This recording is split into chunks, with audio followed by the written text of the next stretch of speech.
Welcome, this is the iRacing NASCAR Euro Series. Week 1 with the brand new car, we're at Brands Hatch Indy. This is my first race with the car. I'm really enjoying driving it, but still figuring out how to find speed like everyone else. This is a 20-minute race, fixed series, 30 car max grid size, which is interesting. This race did split, and there are 20 cars in this split. The strength of field is about 2,600. We're the number 2 car, so we'll jump right into qualifying. Walking through my qualifying lap at Brands Hatch. This is a short track, but a very difficult one, especially braking into turn 1. I don't really have a good braking zone. I'm not moving all the way to the left of the track, but trying to take as much curb on the inside as possible. Taking all the runoff on the left side as well, braking right at the end of the curb before the bridge, hugging the inside of the hairpin, keeping it in second gear, opening up to the middle of the track, moving back to the right quickly, braking just after the 50 board, trying to hit the curb on the inside. We missed it this lap, but definitely using all of the runoff on the right side. As the track bends to the left, we are straight lining the left-hand curb over the right, going on the brakes with medium pressure, keeping it really tight into second gear, and then just trying to get a smooth exit onto the curb to front stretch to not let the car slide and take the shortest route back to the line. We put in a 48.9, which was a little off our optimal time. The fast times are in the low to mid 48s from what I've seen. Brands Hatch Indy circuit is really fun, really difficult. There's only 5 corners, but they all present their unique challenges. You don't really have much time to rest at all during a lap, and with such a short lap, being a little bit slower in just one corner can be the difference between starting second and starting 15th. We run wide on the exit curb, which is an off track. You have to make sure to get back on track to not invalidate your lap. We were third once I put in the lap, but we fell to 5th for the start of the race. This is a 20 car field. Just getting into it.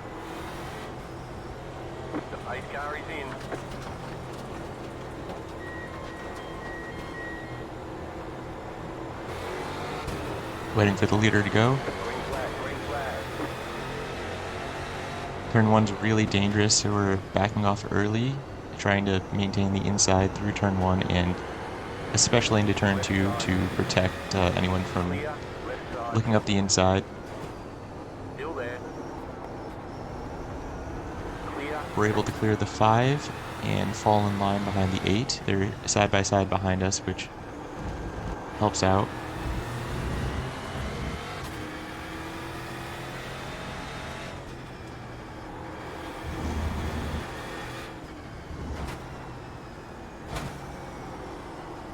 The top 3 cars especially put in really fast laps in practice and qualifying, so I was hoping to stay with them this race and learn from them as much as possible.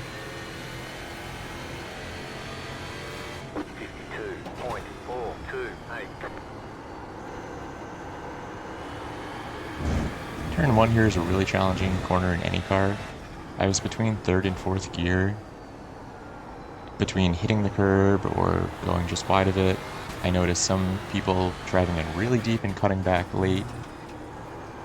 It's definitely important to open up the exit and use all of the green curb on the left side, but if you push it a little too much, you can get in the gravel on the left side and get out of control really easily. This car doesn't have a lot of power. I wish it was a bit more powerful, like another 50 horsepower, and it would be closer to like a Trans Am TA2 type car. But even still, it's easy to slide the rear tires. There's no traction control or ABS, so not losing grip I thought was going to be really important for keeping the tire temperatures cool and maintaining grip at the end of the race.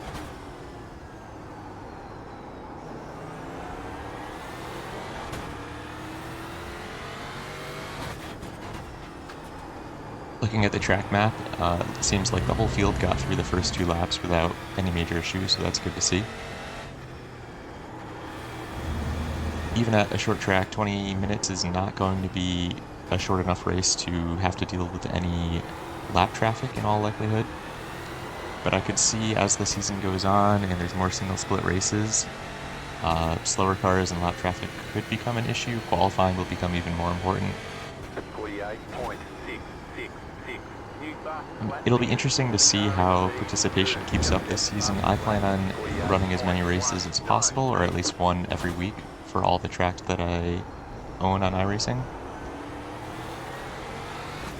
I especially like that this series is experimenting with some of the shorter layouts and those less used layouts. No ovals this season, which I think would be interesting to see in the future. It's a completely European road track focus season to be in line with the real life series. Get a little bit of wheel hop into the final corner. I am using a sequential stick for this car, which is how the real car is set up, no paddles. You don't need to lift on the upshifts, but do need to blip manually to downshift. Turn 1 here, the 8 car runs a bit wide, but protects into turn 2.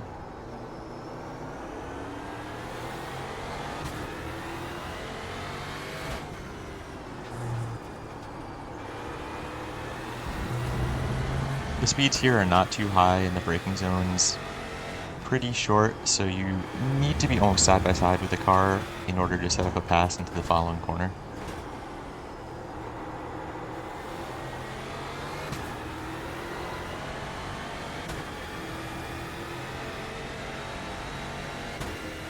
Five laps down already, and the top 3 have pulled a pretty sizable margin on us in 4th and 5th.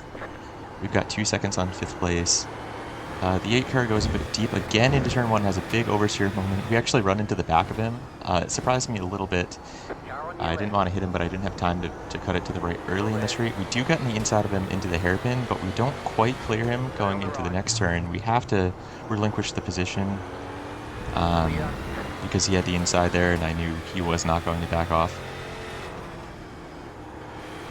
Fair play. It's still early in the race. We don't want to risk any kind of incident early on. And I was more interested in building a gap to the cars behind us. It looked like Hunter and I were going to be similar pace, and that was the second lap in a row that he ran deep. So I'm sizing that up as a potential spot to set up a pass later in the race. I'm not sure if you were able to hear him right there, but he was kind of joking about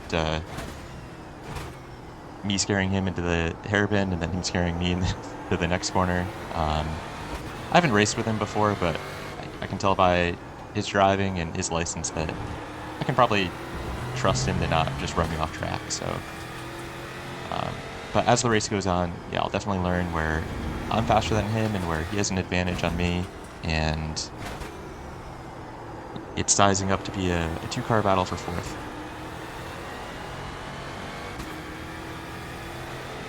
I'm not sure, looking at the recording here, if I damaged his rear bumper. It didn't feel like very hard contact in the moment. If I anticipated it earlier, I probably could have gotten a better run into turn 2 and made the pass at that moment.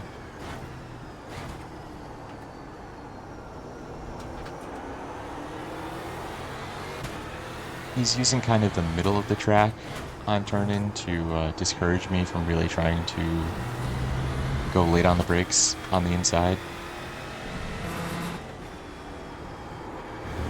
But still, at this point, I'm really just interested in protecting the tires. A big lockup into any of these corners is not going to help me for the next 13 minutes.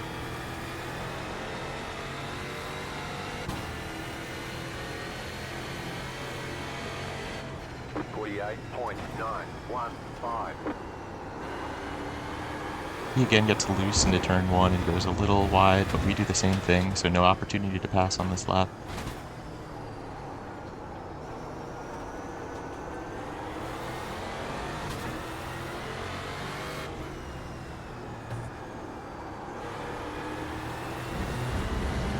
Turn 3 is not a very good opportunity to make a pass. And I would say of all the corners, that's probably where I was struggling on consistency the most. The 8-pillar in this car is quite large, so the apex is actually blind for my approach, so it felt every single lap I was turning in at a slightly different point, or going a little bit too wide, or getting on the gas a little too late. This is now the 4th or 5th lap where he's taken a bit of a later entry or a wider line through turn 1. and I was definitely getting through there a little bit faster than he was. I felt like I could get on the brakes later, but I really wanted to avoid running wide.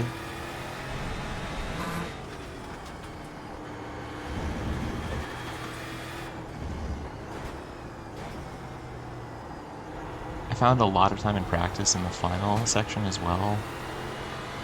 You want to straight line the braking a little bit and then cut back, but you don't need to open up the corner really wide. It was faster for me to just kind of roll the inside of the final exit curb. We have a little twitch in turn 1.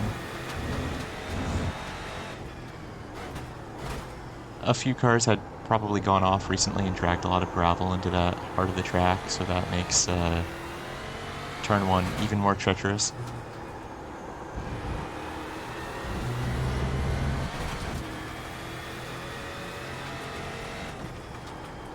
Up front, Brandon and Charles now have more than 7 seconds on us, but they are glued together.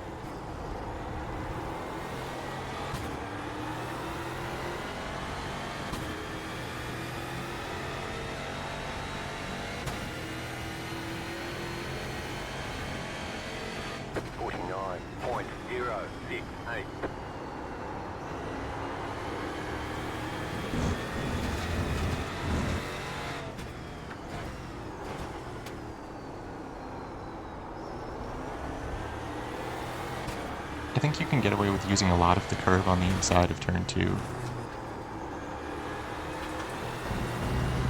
But you want the car to be completely off the curb when you put the power down.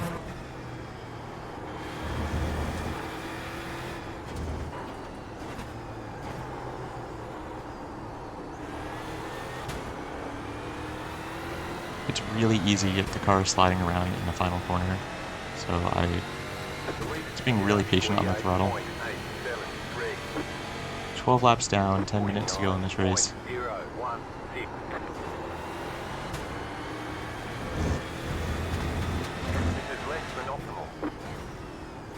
That's always an insulting call out to hear from the spotter. I mean, we're in 5th place, that's not really that bad in a 20-car field.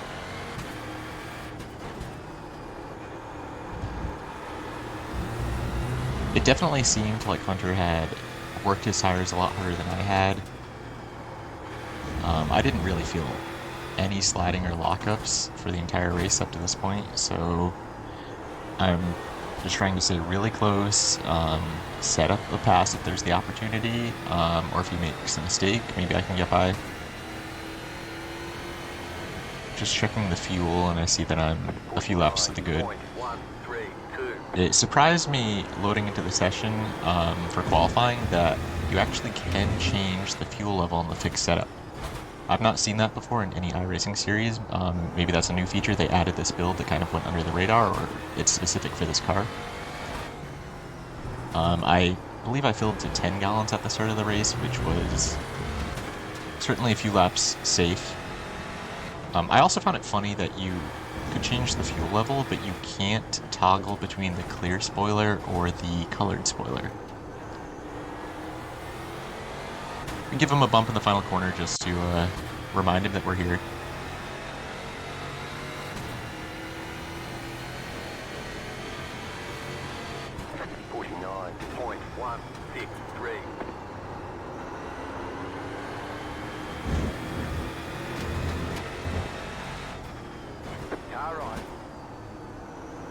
We had a little bit of a run coming out of turn 1, but I was never going to be able to make a move there, but he still went defensive.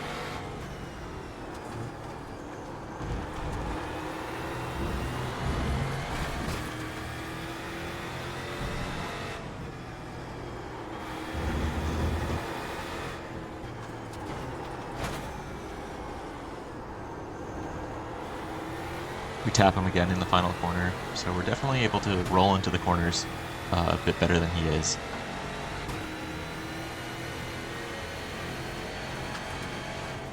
We went a little bit slower the past couple laps, so another indication that he's maybe falling off a little bit.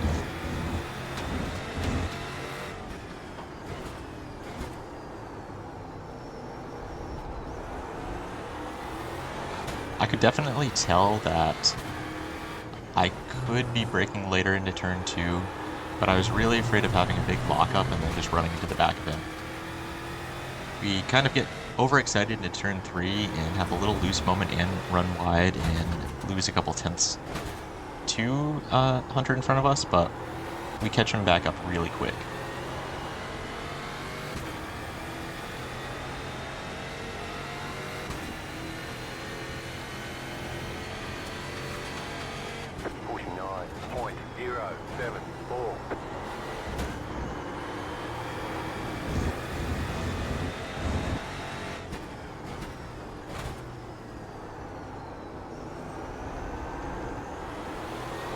There, I'm able to get on the power so much earlier than he is. We almost have a look into turn 3, but it would have taken a real late commitment on the brakes.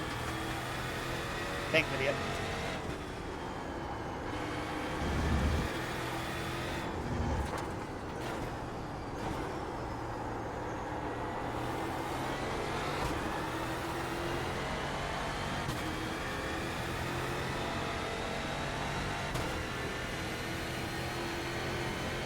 Six minutes to go now. We see Hunter driving in pretty deep into turn 1, so we get to the side of him. We have a little bit of a slide coming down the hill. He's able to keep up momentum on the outside and cut over and clear himself into the braking zone for turn 2. When I saw him drive into the corner so deep, I knew we would have an opportunity to maybe switch back on the inside, but we just got a little too overeager on the gas and let the car slide from underneath us.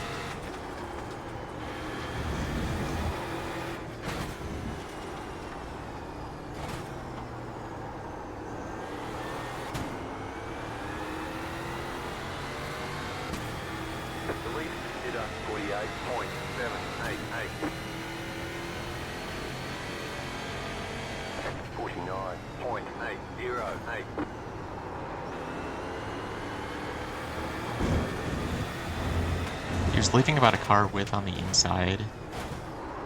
Enough room for us to potentially get there, but really takes a committed pass to make that move without him having a mistake. I'm really starting to see him, out of every slow corner, slide the rears a bit.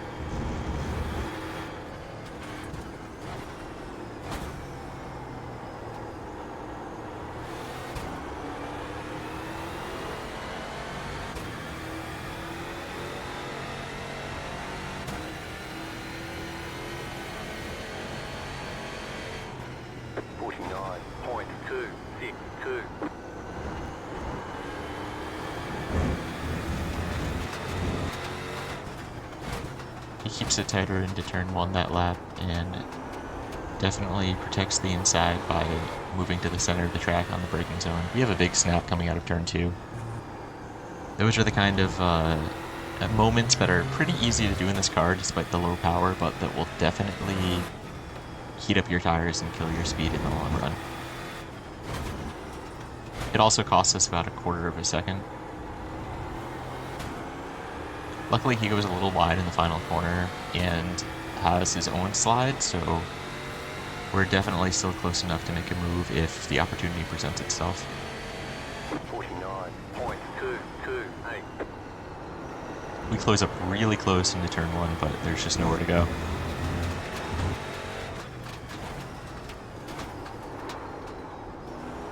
A little bit of lockup for us into turn 2. I wasn't trying to run into the back of him, but I wouldn't mind getting right to his back bumper and maybe getting him a little loose coming out of the corner.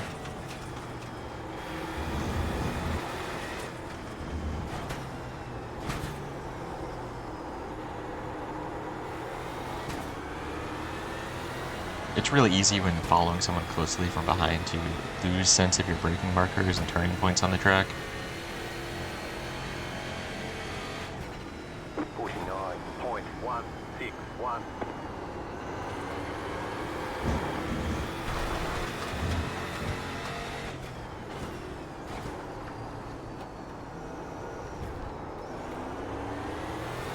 We nudge him a little bit coming out of turn 2 on this lap.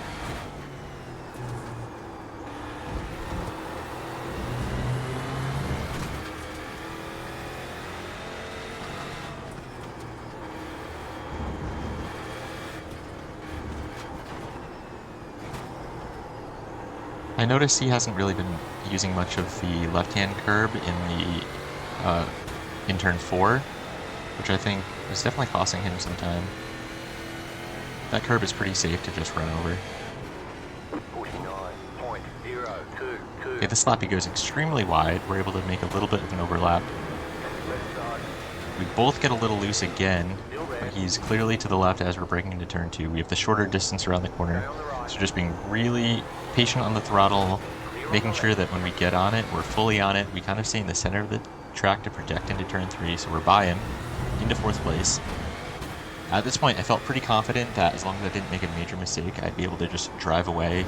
I knew he had been really working the tires for pretty much the whole race, and we had done pretty well to keep the heat low and save grip for the end of the race. Already we've pulled almost half a second on him, so I was just focusing to not overdrive the entries of any of the corners, not slide the tires still, and be careful in the braking zones. We do get loose into turn 1 and almost go on the gravel on the left side, but we keep it together.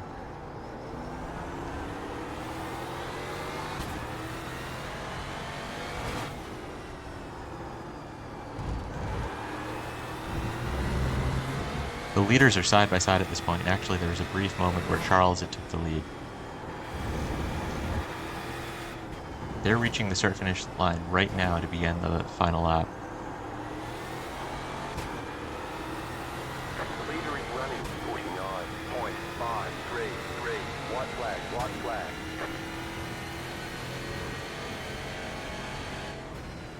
49.0. So one more clean lap and we can come home 4th.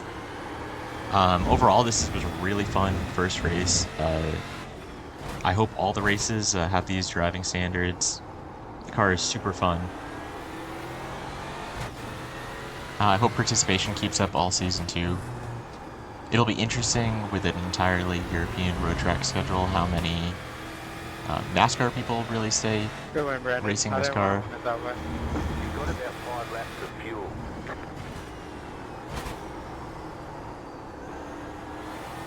Brandon takes the Good win. run, bud.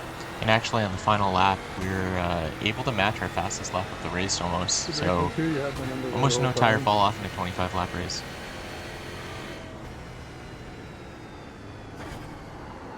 Props to Hunter, he defended really well for most of that race. Good job, very good job. Yeah, really enjoyable.